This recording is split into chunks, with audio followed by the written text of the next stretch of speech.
The moment my mother-in-law stood up at her own birthday dinner and tapped her champagne glass with a spoon, I felt my stomach drop. Not because I didn't expect it, but because I'd been waiting 3 years for exactly this moment and I finally wasn't afraid of it anymore.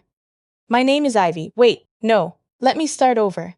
That's not how this story begins. The dining room at Harborview was the kind of place where the breadbasket costs $12 and the waitstaff pretends not to hear your arguments. My sister-in-law had chosen it, obviously.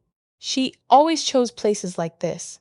Places where the lighting was flattering and the bill was someone else's problem. Her name was, well, I'll just call her my sister-in-law because that's all she ever really was to me. A title. A role in a play I never auditioned for. I'm 31 years old. I've worked in financial compliance for 6 years. I catch errors for a living.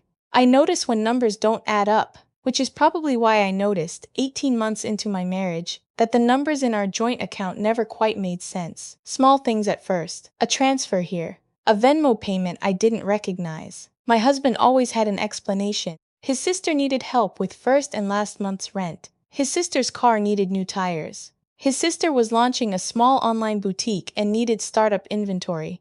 Just a few hundred here. A loan she'd definitely pay back. She never paid back a single dollar. By the time we hit year 3, I had quietly done the math. Over $42,000 had left our joint account and gone directly to her in some form. $42,000. Enough for a down payment on a house. Enough for the emergency fund we were supposed to be building. Enough to make my chest tighten every time I looked at our savings balance. But I stayed quiet, not because I was weak. I want to be clear about that. I stayed quiet because I was watching, because I was building something, because when I finally moved, I needed it to be permanent. So when my sister-in-law called 2 weeks ago and announced she wanted to celebrate her birthday at Harborview, the whole family, and obviously you two are covering it, you always do, I said nothing. My husband looked at me across the kitchen, and I just smiled and said, "Sure, sounds lovely." He thought he knew what that smile meant. He didn't. The restaurant was full that Wednesday night. It was one of those early spring evenings where the air smelled like rain and everyone dressed slightly nicer than the occasion required. My sister-in-law had invited 12 people. Her friends, mostly, a few cousins, my mother-in-law at the head of the table looking like she'd won something. My husband sat next to me and spent most of the appetizer course with his phone in his lap, texting his sister across the table about what wine to order. They ordered 2 bottles of a Napa Cab that wasn't on the prix-fixe. Of course they did. I watched everything. I sipped my water. I laughed at the right moments. My sister-in-law told a story about a recent trip she'd taken to Scottsdale that I had not known about, and which I later confirmed had been partially funded by another transfer from our account that my husband had described to me as a work expense I forgot to mention. The dinner wound down. Dessert came. A custom cake my sister-in-law had apparently pre-ordered and added to the bill without telling anyone. Candles were lit. Happy birthday was sung. And then my mother-in-law stood up, tapped her champagne glass, and smiled at my husband the way she always smiled at him.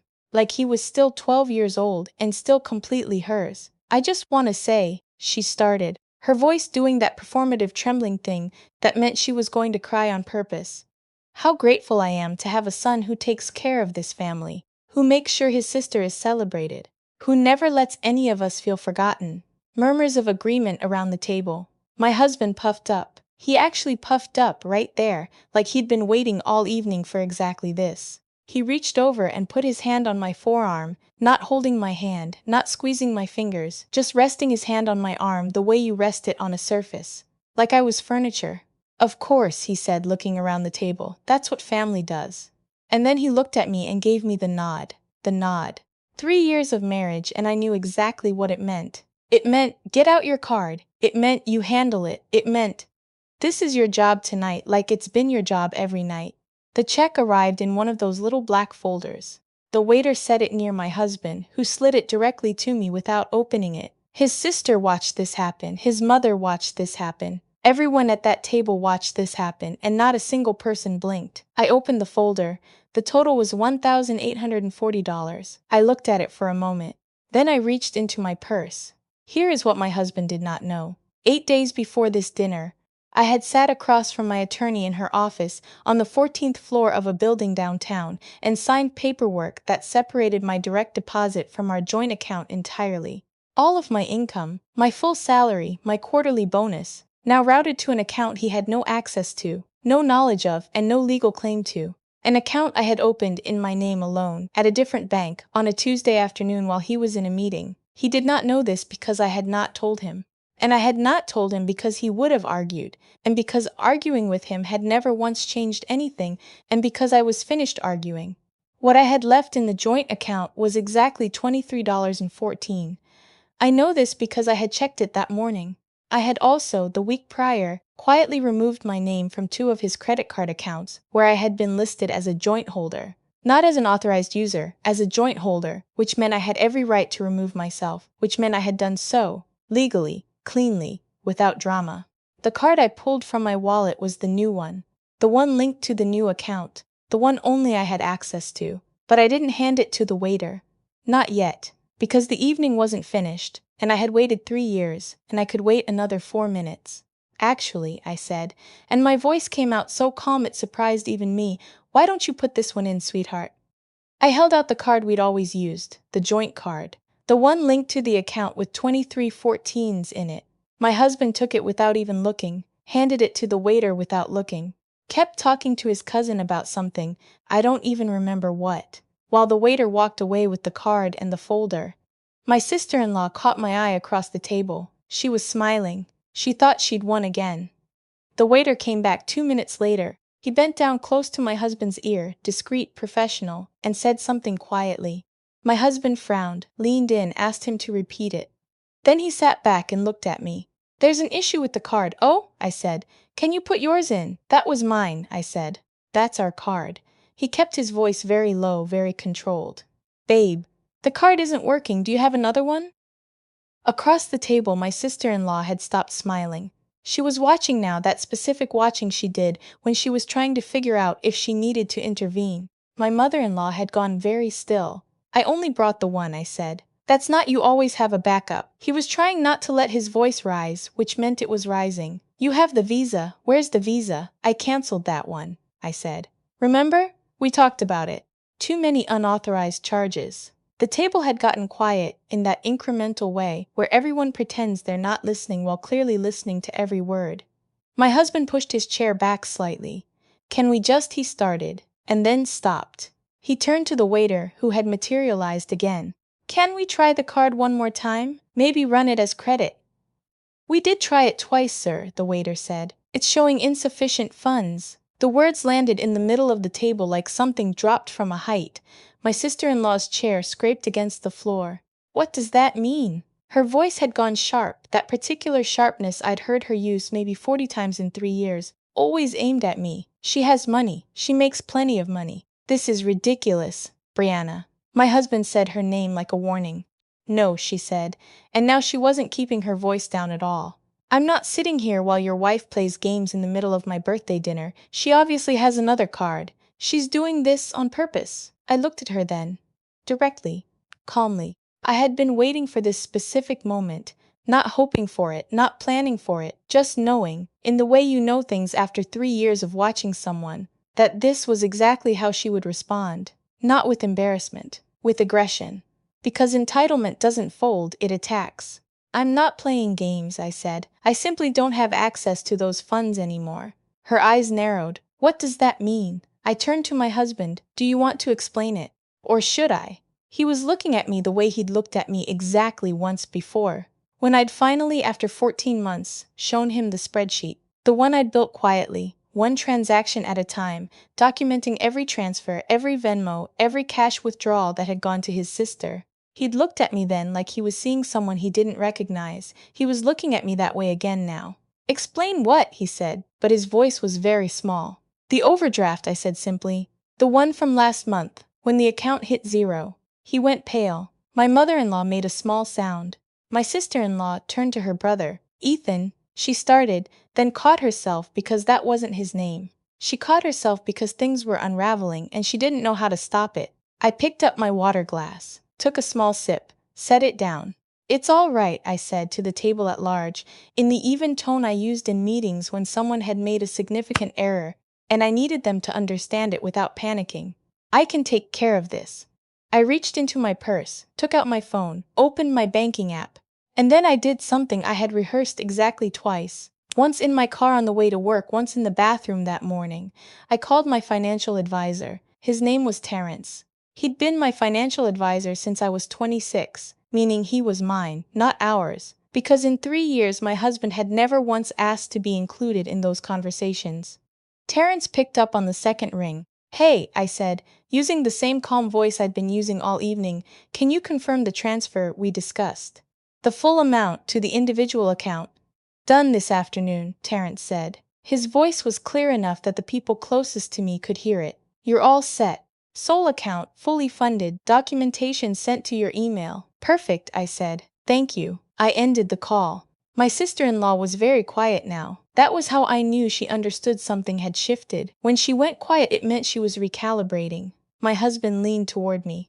What transfer? My 401(n), I said. I rolled it into an IRA, individual. Just me. I paused. Your name was never on it. I checked with HR 2 years ago actually, after the third time money went to your sister without my knowledge. Turns out that account was always just mine. His jaw tightened. Why are you doing this tonight? Because you asked me to bring my card, I said. And I wanted to be honest with you. I don't have access to our joint funds anymore because there aren't any joint funds anymore. You spent them. I looked at him steadily. You've been spending them for 3 years. She's lying. My sister-in-law's voice was thin now, the aggression replaced by something closer to fear. She's making this up to humiliate me on my birthday. I have receipts, I said, and I actually did. Not on me, but archived, organized by date, saved to a folder my attorney also had a copy of. $42,315 over 38 months. I can send you the spreadsheet if you'd like. The table was completely silent. The waiter, to his enormous credit, had materialized with the check folder again, and was looking at me with an expression I can only describe as professional sympathy. I pulled out my new card, the one from the new account. I looked at it for one moment, the small weight of it, the clean newness of it, and then I set it in the folder and handed it back. Run that one, I said. The card went through immediately. Of course it did. There was nothing wrong with my credit. There was nothing wrong with my finances. The only thing that had ever been wrong was the arrangement I'd let continue for far too long, and I had corrected it. My mother-in-law found her voice while we were waiting for the receipt. You're embarrassing this family, she said to me quietly from the head of the table. That was always her move. Not anger, but disappointment. Shame deployed as a weapon. Whatever is happening between you two should not be brought to a dinner table. I agree completely, I said. That's why I didn't bring it here. You did. When you stood up and made a toast about how my husband takes care of this family. I met her eyes. He takes care of your family. With my money. Those aren't the same thing. She had nothing to say to that. For the first time in 3 years she had nothing to say. My sister-in-law was on her phone. I assumed she was texting my husband, because his phone buzzed twice. He looked at it, then looked at me, and then did something I did not expect. He put the phone face down on the table, like he already knew there was nothing left to negotiate. I signed the receipt. I did the math on the tip, 20%, because none of this was the waiter's fault, and I wrote it in clearly. Then I stood up, smoothed my dress, and looked at my husband. I have an appointment with a family law attorney on Friday morning, I said.